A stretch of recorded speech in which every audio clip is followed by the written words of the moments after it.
The story of Sean Diddy Combs has always been a story of contradictions. Born Sean John Combs, he rose from Harlem streets to the highest peaks of fame, building an empire that shaped hip-hop, fashion, and nightlife.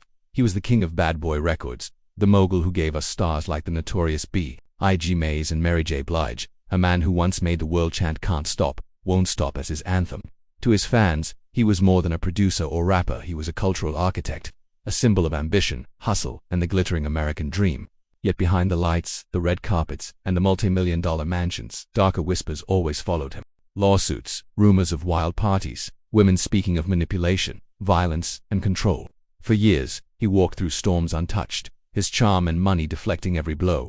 But in 2025, the myth of invincibility began to collapse. That year, after years of investigations, federal prosecutors brought their biggest case yet. In court, the charges sounded like the script of a Hollywood thriller: racketeering, sex trafficking, and decades of orchestrated abuse. The world watched, jaws clenched, as survivors came forward, their voices steady but heavy with pain, recounting nights in which the music faded, the lights dimmed, and power turned into something cruel. The courtroom became an arena of two Americas: the America that worshipped stars, and the America that demanded justice, even when the accused was one of the most powerful men in entertainment.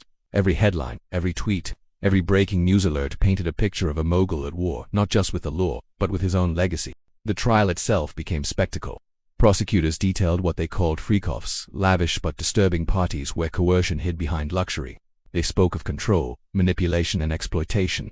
The defense countered with a narrative of consent, claiming the relationships and encounters were voluntary, that his lifestyle was extravagant but not criminal. Diddy himself, once known for swagger and bravado, sat in silence more than swagger, his eyes betraying flashes of fear, defiance, and exhaustion. And then came the twist that stunned the world. He was acquitted on the heaviest charges of racketeering and trafficking. Gasps echoed through courtrooms and living rooms alike.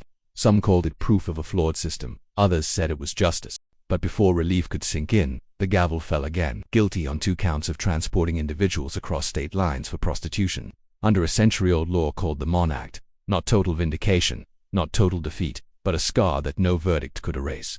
In the days that followed, media turned every angle inside out. Was this enough accountability? Was it too little, too late? The victims, including Cassie Ventura and another woman known only as Jane, spoke again, reminding the world of nights they could not forget, of silence they were forced to keep, of the courage it took to finally speak. Their words became louder than beats, and suddenly the empire Diddy built began to feel fragile, even haunted. Meanwhile, his family fought with tears and trembling voices. In court, his 6 children stood, describing him as a protector, a mentor, a superhero. Their pleas echoed through the courtroom, a raw reminder that even the accused carries love, and that justice, when served, often cuts through families like a double-edged sword. As the sentencing approached, tension mounted. Prosecutors demanded over 11 years, saying the crimes were too grave, too destructive to ignore. His lawyers begged for leniency, presenting letters of his charity work, his mentorship, his philanthropy, and even a tribute video designed to remind the world of his humanity, clips of him smiling, giving, inspiring, trying to overwrite the shadows with light. In one corner, the victims, carrying scars. In another, the children, carrying hope. And in the middle, Sean Combs, a man who had once defined the sound of ambition, now defined by the sound of a gavel waiting to drop. For the world watching, the story became more than Diddy's. It became a mirror. How do we treat power? How do we hold accountable the rich, the famous, the ones we once called icons? Can a man who built empires with music, who shaped culture, ever rebuild after facing such judgment?